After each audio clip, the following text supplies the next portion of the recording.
Good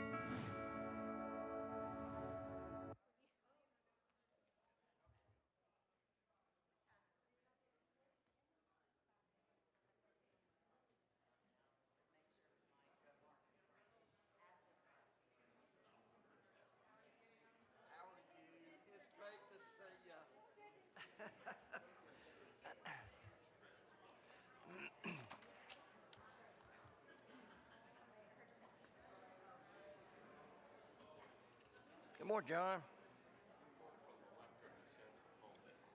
Oh, okay, good.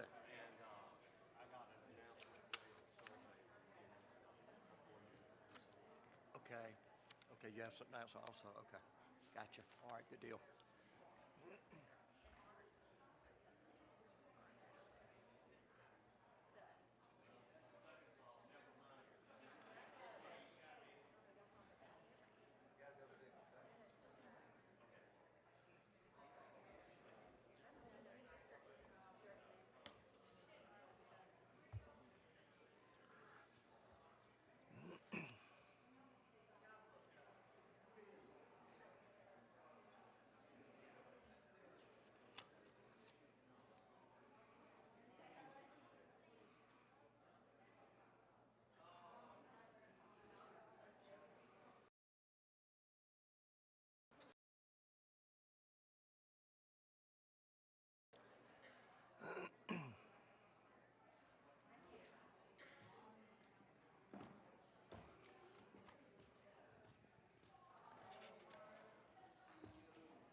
Good morning, everyone.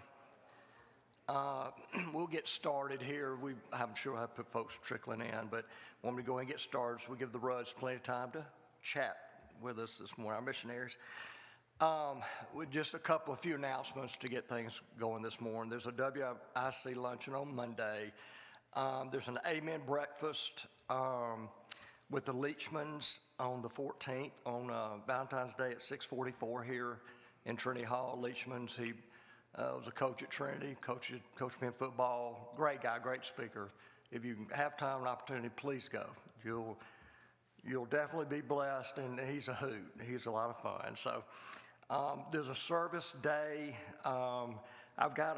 There's a sign-up sheet right there at the porte-cochere, and we've got a list of, there's several items. I guess I'll leave this here on the stage maybe, and afterwards anybody wants to come by and look. There's a list from toothpaste to hand sanitizers to combs, Q-tips, just a list of several things that we could donate for our service day, and that is Saturday the 25th of this month. So if y'all can do that, it's a wonderful time, wonderful opportunity for for parents and our kids to serve the community, and it's a good cause. So do that if you can.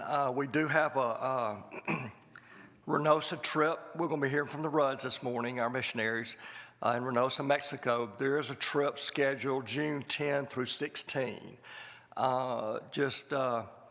Please see any one of us. There's a sign-up sheet again right there by the porch when you walk in. Please sign up if you can take. Again, great opportunity for parents and children. It'll bless each and every one of you. So if you can do that, that'd be great. John Weiss had an announcement also.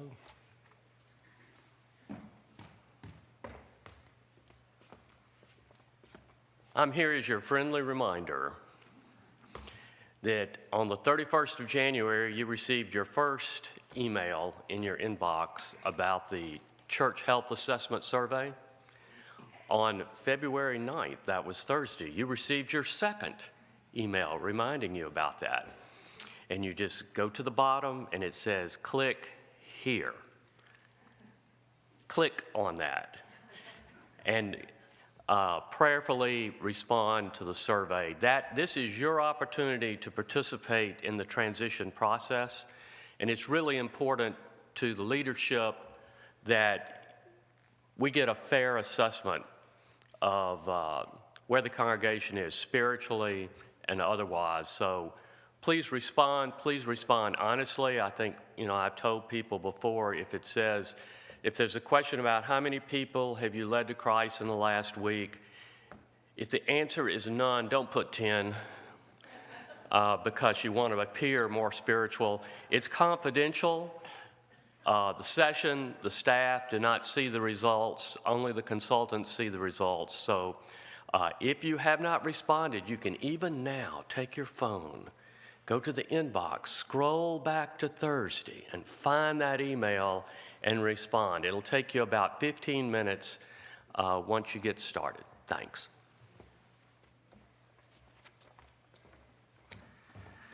Well, it's my pleasure to introduce our missionaries that will be speaking to us this morning, Heather and Marcus Rudd. They're in Reynosa, Mexico with Nono and Kate. Having graduated from high school with Nono, I'm sure it's been a job keeping Nono straight. Katie's a sweetheart, the wife. But anyway, I was there this past summer with the group, and their love and care for us and all the kids, they do serve the deaf children around Reynosa, around the neighborhood, and it's very evident when you see the love and care that they give and share to them. It's very heartwarming. So anyway, without further ado, these are the Rudds.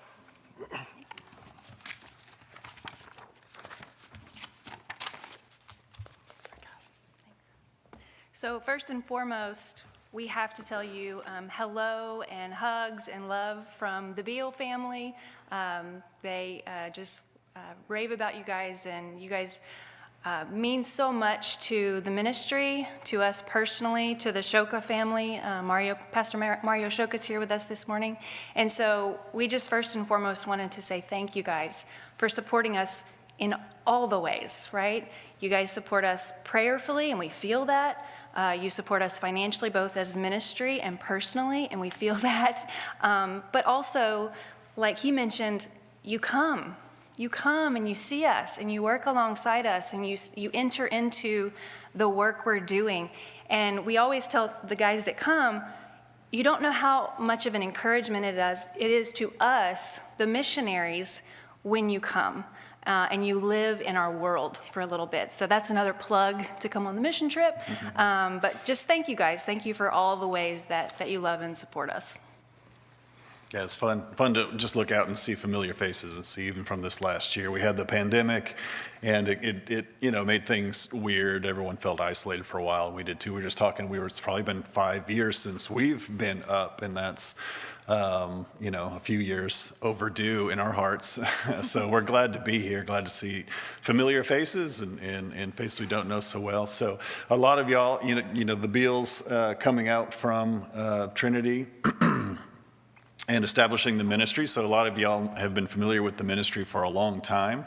I'm sure some of y'all are just learning about it now and want to hear. So the ministry is always evolving. It's always changing a little bit. There's little things and new challenges and new ways that God's growing us. And so we try to produce these little videos every couple of years to give people a good update and to be able to see some of the pictures and hear the voices of some of the missionaries on the field. So what we'd like to do is share this. It's about, what it says it right there, 4.5-minute video with y'all, and then we'll talk a little more in depth about some of the ministries that we're involved with.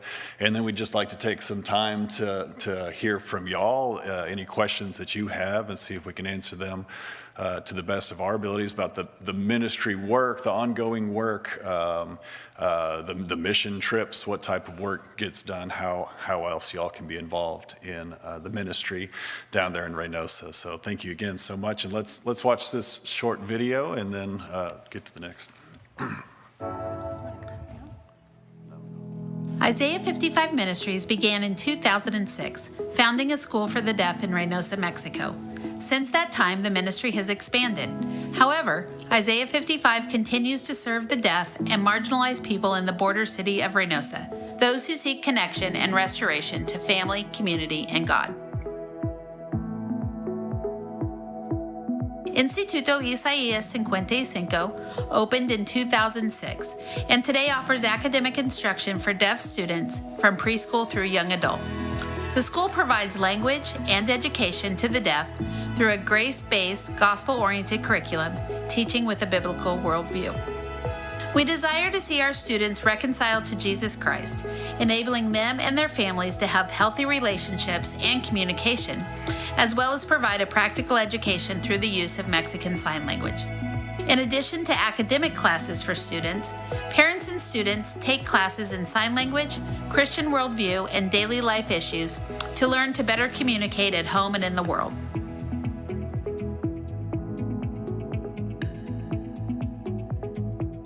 Recognizing the need for our deaf students to be prepared to enter the larger community, Isaiah 55 offers vocational training at our Centro de Oficio Cerdán. We have the ability to offer classes in sewing, carpentry, electricity, and welding, all taught by Mexican instructors trained in Mexican Sign Language. We also offer the same classes to neighborhood residents. This vocational training teaches work values, discipling in biblical truth, and the potential to develop abilities in manual trades. As part of the vocational program, we have contracted several manufacturing projects which enable us to offer employment opportunities to neighborhood residents.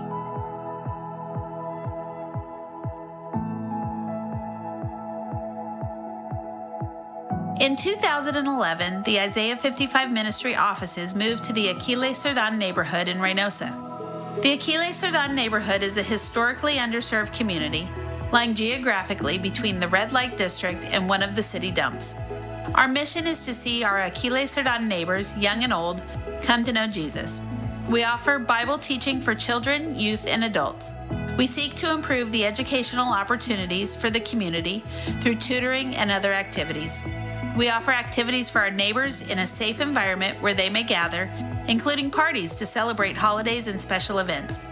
Our hope is to develop disciples of Christ and leaders for the local church to grow in this neighborhood.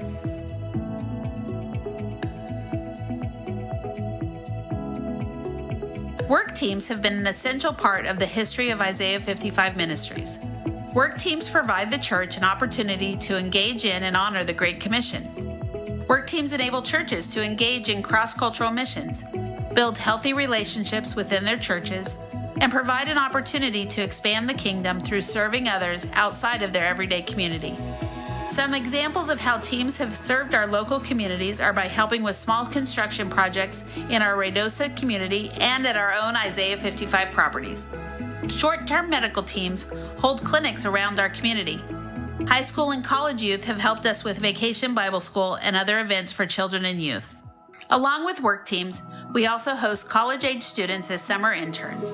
Both work teams and interns are housed and fed at our Isaiah 55 ministry offices in our Aquiles Cerdán neighborhood.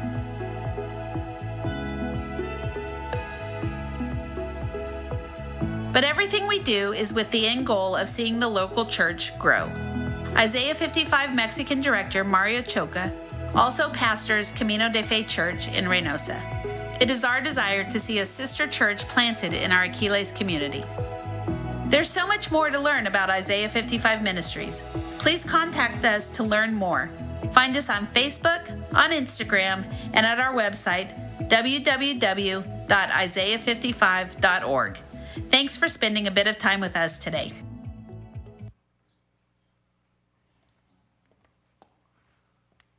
Yeah, so we love this, the opportunity for y'all to see the pictures, because it just speaks so much more. So it's also helpful.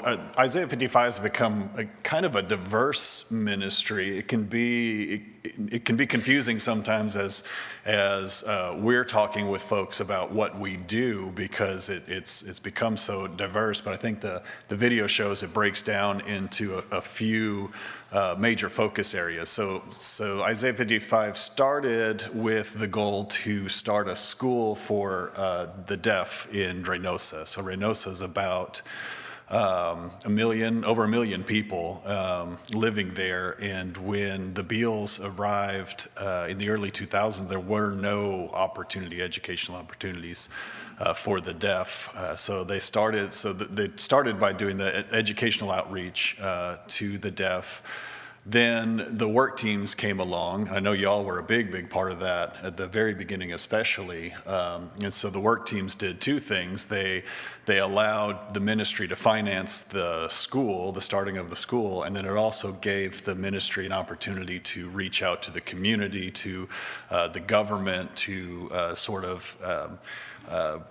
create a feeling of goodwill among the community as we started to serve and bring resources into that community. Then over the years, God led Isaiah 55 to this neighborhood called Aquiles Sardan, which is one of the poorest neighborhoods in the city. It's between the red light district and the dump. A really sort of underserved and under cared for area of the city. So we moved there for practical reasons, but then we looked around and saw the real needs that were involved there. And so in 2016 began a outreach program to the hearing kids of that poor community. So now you've already got the deaf school, the work teams, the outreach to the hearing. And then alongside that began the vocational training, which sort of works alongside almost all of those other ministries as far as educating the deaf, educating the local outreach to the local population, and then giving us opportunities to do more of the work team type community service. So Heather's going to talk a little bit more about the deaf school and what it's doing today. When we arrived, the deaf school currently is completely run by our Mexican nationals on a day-to-day basis. We have a wonderful principal named Myra. But obviously, with the pandemic, when children were no longer, able to meet in person, it really caused our team to have to scramble. What do we do? How do we educate the kids? How do we educate the parents? And who has the resources within their homes to do that? So one of the things that the ministry did was just jump in and try to help families get the equipment, computers or whatever that they needed. And we equipped our teachers with just backdrops and lighting and things like that they could do these videos online. And so it was painful. It was really painful for our teachers to have to figure that out on the fly. It was really painful for our families to have to then educate their deaf student at home when, so much else was going on. But I always love the fact that, when we look at long-term vision of a ministry, one of our long-term visions is to see the curriculum, gospel-infused curriculum, to be able to go out forth to Latin America, to the rest of Mexico. And so this kind of, turned up the flame a bit on us being able to do that. So there's still a long way to go in us being able to produce that, to push that out. We have a wonderful new curriculum team. Abby and Hess are two of our new missionaries on the field, and they're working hard to infuse the gospel into our curriculum. So it's still just a long-term thing that's going on, but I think what happened there with the pandemic really pushed us to analyze those needs and to start addressing those needs, to start thinking in that way. And then now that the pandemic is over-ish, we are seeing more students come. And, you know, we had gotten down to very few students over that time period. But just at the end of last semester, we had grown up to 26 students, and now, or 24 students. And now enrolling in this semester, we have 36, is that right, Mario? 36 students.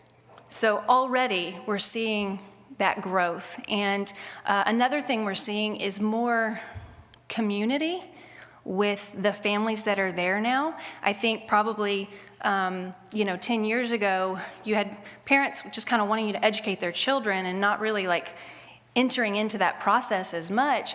But what we're seeing with the parents and the siblings,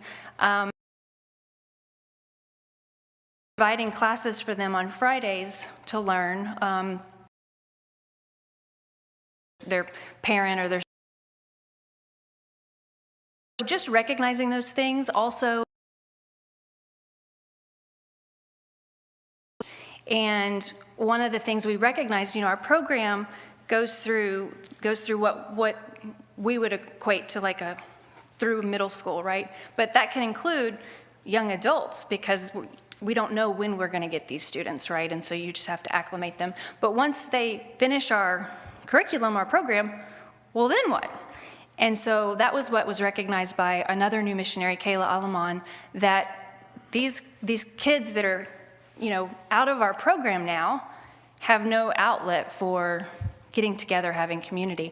So that's something that she's working on doing, is creating an outreach for the young adults or teenage to young adult deaf that are no longer in our program. And in the city, just whoever in the city would like to come. So those are some things that you guys can pray for this deaf outreach, and that, that it truly would be a community, a safe community, and a gospel-infused community as well, and for Kayla Alamon. And then also for our curriculum team to continue to work, because that's tedious work, right? You're writing curriculum, and then you're kind of testing it out and all that stuff. So pray for them. What we need for them is for them to be funded. They are Mexican nationals, so they can't come and present before you and talk so much. So we're asking for them, we need these missionaries funded so that they can continue on in their work. And that's a huge need for us right now. It's like, even though we're a big team, our ministry, like Marcus said, is evolving. And so we need more people. So even within your own congregations, if you have special skills, and people want to think I'm pastoral or whatever. No, we need IT people, we need somebody that can run the website and, do the communication and whatnot. So don't underestimate your gifts if the Lord is calling you into missions in a weird way, right? But just, taking that into consideration. Also, I just wanted to talk a little bit about outreach, because that's one of the areas that I get to serve in on a limited basis. But I just remember in 2016, when we first started with Isaiah 55, our family and the Shoka family came on in the fall of 2016, and that's when we started neighborhood outreach. I just remember being kind of up on that upper deck, for those of you who've been there, right, that's looking over into the street, and literally seeing two little girls in diapers, so probably 2 years old, 3 years old, running down the street by themselves, no parents in sight, nothing, going to the corner store and then coming out with Cokes and bags of chips. And I just was what? So that's just one of those little glimpses of the need in this area. And so we started out with outreach. We did a Monday night outreach, a Tuesday night outreach, And that was in 2016, and so it has evolved and expanded to now we have a Monday night Bible study that Mario leads. We have Tuesday night outreach as kind of like as it was for the beginning, but for the younger kids, so like 4 to 11. And then on Wednesdays, every other Wednesday, we have either a Club de Chicas, which is the older girls, the 12 to 17, or Club de Chicos. And so that's just a more concentrated time where we can talk more about issues that the older kids are finding themselves facing. And it's a really sweet time of just being able to pour into these kids' lives. So we do a devotional. The girls will do like cooking or games or something of like beauty or whatnot, painting nails or whatever. The guys will do soccer. We actually, out of that, has formed a soccer team within the city. And so those relationships are just really growing. Another thing I think that came out of the pandemic for us that was just the Lord is before when we did neighborhood outreach, these kids would just show up. And you're just like, I don't know who your mama is, I don't know who your daddy is, I don't know where you live, but they just would show up. And so with the pandemic, well, the team has to get creative, right? Because we can't have them, can't have them gather, but we still want to minister to them, so what do? And so the team came up with like, okay, let's do packets with crafts and, snacks and Bible verses, and we'll just drive around, and whatever kids we see, we'll give them a packet, talk to them, ask for prayer requests, whatever. Well, what this allowed us to do is figure out where these kids lived, who they belong to, gave us an opportunity to connect with parents, grandparents, which I firmly believe like that in and of itself is what led to us having a Monday night Bible study, because now you're reaching the adults, right? And we identified kids we'd never seen before and where they live and who they belong to. So the Lord has really just worked through that awkward time, and now we're seeing families more involved and coming to the Bible study or bringing their kids to outreach, or just, along the street, you see them and you talk to them because you know them now. So that's just been a really cool part of outreach that we're seeing. So just continue to pray for those families and those kids. Like Marcus said, where it's located and everything, there's not a lot of opportunities. And so that's what we're trying to give them and what we're praying over them is just, Lord, break generational chains. They're used to a type of lifestyle over generation after generation. And like, Lord, we're asking you to break those. We're asking you to be their God and they be your people. So just pray that with us as we do that. Marcus is going to talk a little bit about vocational and teams. Yeah, so another ministry that I've been involved with since I first got there is our Vocational Outreach ministry. And so it started as specifically for the deaf school to help train the deaf in manual skills so that they would have not only, they could come out with a skill, well, I can sew, so let me get a job sewing or working with tailor or something like that, but more, this is what work looks like. These are what goal-based processes are. You want this result, you kind of focus and work through, and just kind of teaching some of those basic work values to our deaf students. Again, during the pandemic, it really rocked everyone's world, but it's amazing to see how the Holy Spirit has used it for the better in our context specifically. The deaf weren't able to come to the vocational classes. Now you can teach, reading and writing and arithmetic over the computer, but teaching carpentry is a little bit more difficult. And so we had the staff, we had the facilities, and we didn't want them to just sit idle. And so we began looking for local students, and that began our vocational training in the same neighborhood of Aquiles for the same neighborhood that we're doing the outreach in. We would welcome our deaf students back, but right now we just don't have any deaf students in that appropriate age range. So we're able to focus on our neighborhood and reaching out. So In Aquiles, there's not a lot of opportunities for employment. You know, there's the trash trade and the district, and you know that's kind of what you're looking at. Fathers are largely absent from families, and boys. A lot of the boys were open to girls as well, but we see a lot of boys in the trade school. You know, they just don't have those sort of fatherly, older male influences in their lives. And honestly, I think some of them just don't. They want something more productive to do than hanging around the neighborhood all day. So we have utilizing some of our Mexican staff that was already in place that have skills. We have a carpentry class going. One man who came to us as sort of he was doing groundskeeper, driving the bus for the students at the deaf school, just kind of doing odd jobs. He said, well, I know household electricity, like I'd love to teach that. So we set him up a classroom, and we got a lot of people just how to take care of things in your home, change a light fixture, change a lamp, how electricity works. Don't be afraid of it. And our goal in the vocational program in this way is to empower people. The way we word it is to restore dignity, God-given dignity to the people in this neighborhood.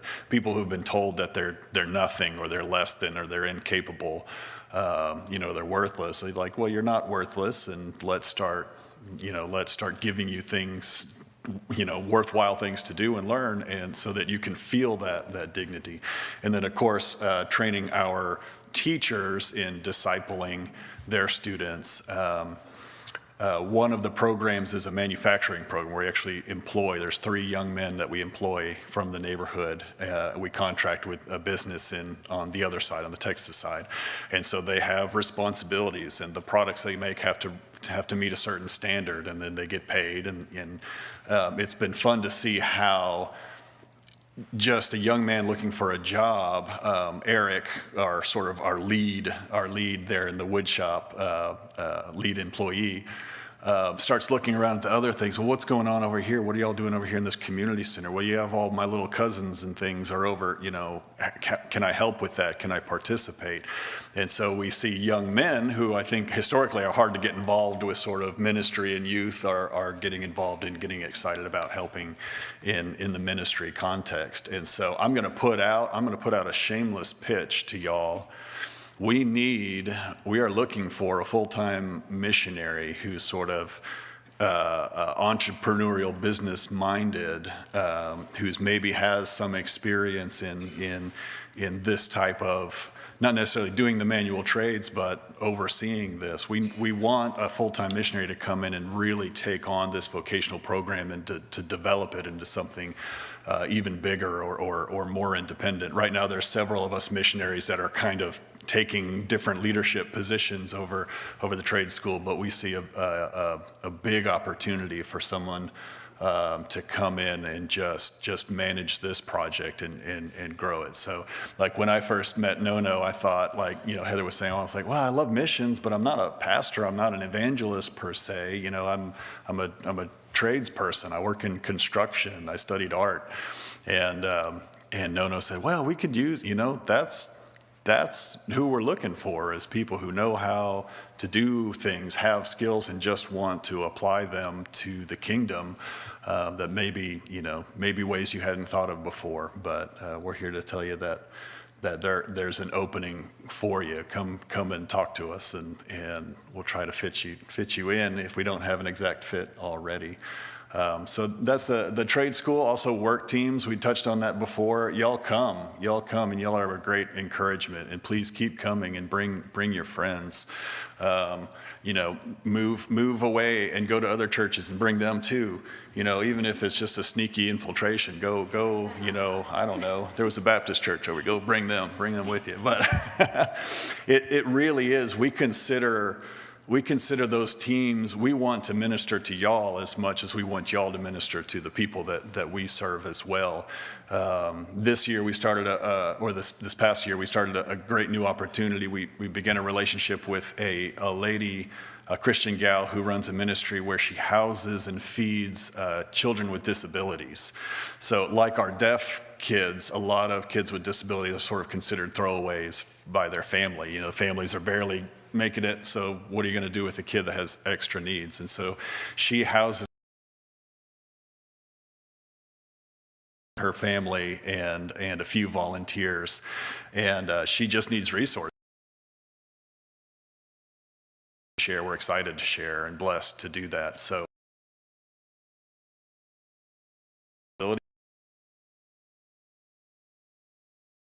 her be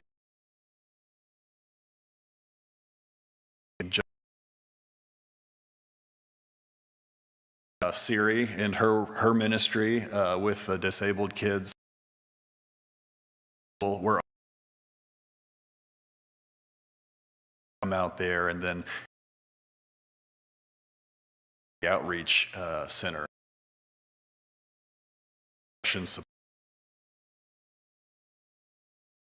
medical support in that neighborhood. And so there's a lot of ways to serve on short-term teams.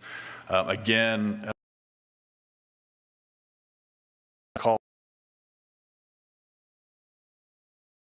a great time. He doesn't remember it, but he still loves it. So don't think you can, well, I can't do that. Oh, I can't go do a missions trip. You can. One thing that it really attracted us to this ministry was at the beginning was how well they do work teams. They take care of y'all, the volunteers, and they take care of the work, you know, the people that we're serving to. So they do an excellent job. So anything else you want us before we? Okay, oh yeah, pitch. We want to pitch interns, summer internship program, college age, young adults. We do we take, well, it varies, 4 to 6 students over the summer for about 2 months to help us run the work teams in the summertime. It's not just labor, it's spiritual development, it's Christian community living. For y'all who are more experienced, you know that sounds fun, but that can be hard. but it's growth, it's spiritual growth, and it's a great opportunity to be more involved. If you're interested, if you're a young person, you're interested in maybe doing ministry long term, it's a great way to kind of stick a toe in the water and see what ministry really is about, the nitty-gritty part. If y'all know people who might be interested, send them our way, put them in contact with us. But yeah. And we're actually, so this is a new role for us, Marcus and I. This will be I guess it'll be our 3rd year to do it, but we are accepting applications right now, and they're due on March 1st. So if you do know somebody, put the heat on. And our contact information is out here, so they could just contact us if they're interested, if you know anybody. We also just want to invite you guys to some of our information if you want to grab a bookmark or a magnet just to keep. And then our latest newsletter, we put there's a couple printed versions, but there's also a QR code. So if you're interested in our latest newsletter version, you can grab one of those. And then we just brought some t-shirts. So like if you want to do a check or cash donation of $10 to advertise the June trip, feel free to do that. And just, again, we just want to thank you guys for all your love and support. And just we've got a few minutes left. If any of y'all have any questions. that's my favorite part. Y'all ask questions. How much does the intern roughly need to raise for those 2 applicants? Right, so we have both Mexican and American interns. So for the American interns, we asked them to raise, what is it, $1,500? Now I'm forgetting. I should know this. I think we bumped it up. Let's say around $1,800 is what they raise. And so that covers, that covers everything. Just get to the border, and then we house you, we feed you, we don't clothe you, but. Sometimes we put work boots on you sometimes. So, and then in addition, because we know a lot of folks working over the summer, an intern is allowed to raise an additional $2,000 on top of that then they would be able to keep at the end of the summer as a stipend. Yeah. Right. Yeah. Anything else? What's the situation with refugees in Oh, it's a great question. So we always have, the border has always been, there's always been refugees or migrants kind of coming through. A lot of folks come up from South Central America, they get to the border, and then they kind of get stuck. And so there's always been a little bit of a infrastructure in place. There's a Catholic shelter, there's a Protestant shelter where folks can stay while they're being processed. But this last year or so, maybe by about 2 years, it's been a little more extreme with the numbers we've seen. They've been more visible. They haven't been able to all be housed inside. In fact, one of the Protestant shelter was working with the city and they were building a space, I think tripling their capacity, and that's still in process. They're still sort of getting that together. But we've had Haitian refugees, and that's been the majority of the people. So that, of course, a Haitian is going to stand out a lot more in that neighborhood than, say, someone from Ecuador or Peru. And there's a lot of them, and they bring with them their own culture, and they're starting to kind of settle in. I think there was this idea that they were going to come and just get on to the U.S. Under asylum, and it's just not that easy. I mean, it never is. And so they're there. They're not. I'm going to say that they've integrated into they're in our neighborhood in Aquiles, but they're not, there hasn't been the tension. I think a lot of us were afraid that there was going to be a lot of cultural tension and racial tension there, and we haven't experienced that. They've definitely coexisted. It's not something that's hugely sustainable. A lot of them living in tents, in empty lots and things like that, but. The hard thing also just about the Haitians is that they speak Creole. So even for us on the street, we're just not able to communicate with them. But one of our teammates was able to get some Creole Bibles donated from a church, and so we were able to hand that out. We've welcomed some of the Haitian little kids into our outreach, but we can't communicate with them, so it's really quite challenging. And then something I think we've started to see probably in the last month or two now is also Ukrainian or Russian refugees. Right. And so actually just this past Sunday, somebody had been in touch with Mario about this Russian family coming through. And so this Russian family came to church, and it was just very interesting to hear their story and to hear what's going on for them and why they're fleeing Russia, and just to kind of enter in and understand a new perspective of what's happening across the world. So, but yeah, it's definitely, one of the challenges we face too is that we can't leave our scope of ministry to do things for the refugees because we don't have the bandwidth for that, right? But it's hard. It doesn't feel good to see all the need and to have people coming through and just to not be able to do a ton about it. So that's hard. Yeah. I think there's this heart tug, this pull to say, oh, there's this very visible need, so let's go do it. But we've prayerfully and through the guidance of our board of directors, they've come back and said, this is not, migrant ministry is not what y'all do. You have the deaf kids, they need. You have your kids in the neighborhood, they have their needs.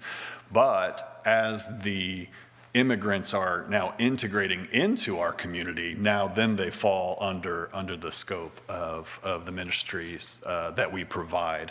And so we get, and occasionally we'll get donations of things like food and clothing, and we will pass them on to the appropriate ministries that are established to distribute those things in a correct manner. But as far as the ministries we provide, we're sticking to, in our neighborhood context, we're sticking to that vocational training and the community outreach and the Bible study. And we do get some of the children in our community outreach. We have them asking about our vocational programs. One difficulty is that their mind is on, I'm not going to be here long. I'm out of here, I'm getting across, whether they do or not. So we'll see, it'll be curious to see over the next several years how they then maybe begin to settle into our community and really get established, and it'll begin to change, I'm sure. Anything else?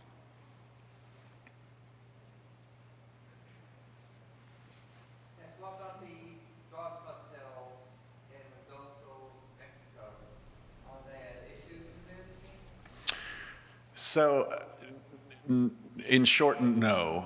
I mean, they're always, the cartel, I try to, a lot of times when I'm picking up work teams, at the airport in Harlingen or in McAllen and driving them to the border. I mean, this is the question. Okay, we're going, like we've committed. What about the drug cartels? And so something that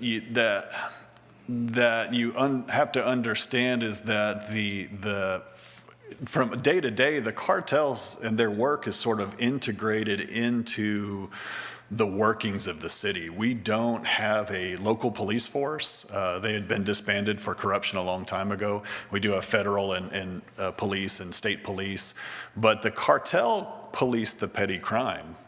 They see themselves as these Robin Hood figures that are like robbing from the rich Westerners with their drug money, and they're providing for their community. And where we work is sort of it's their fallback position, it's sort of their safe zone. And so they see us doing good work for their community. So as far as the cartel's concerned, we're not at odds in the work that we're doing.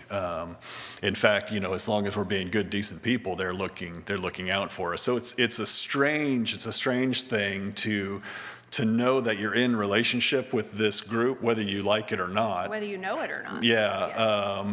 But at the same time, not to condone the type of activity they're doing. I mean, I guess, we're working with sinners. We're like Jesus eating with tax collectors. It's almost like that kind of a feeling where we're there, we have access to them on occasion. And we just, we love them and their community as a testimony. As far as general drug violence, there hasn't been as much lately. It seemed interesting during the pandemic, everybody calmed down. The cartel went into hiding. They didn't want to get sick either. And we haven't had any sort of disruptions or eruptions, but when it does happen, usually it's internal fighting within the cartels over power and position. And there has been gun battles in the street, usually at night and usually very specific. So it's like, I like to think of it as any big city. You wouldn't go to certain parts of Chicago at certain times of the night, and Reynosa is the same way. A long-term missionary, Aaron Knobloch Gutierrez, who some of y'all know, who's been there since the early 2000s, she said, she's petite, she was single gal, she lived there for a long time, and she said, I do not have a single drug cartel story, personal. She goes, I have friends, I know people, Mexicans mostly, but she goes, me as a white missionary in Reynosa, like I've never been confronted with that specifically. So they're there, they know who we are, they know what we do, and I like to say the Beach Boys, the bad guys know us and they leave us alone. They really do.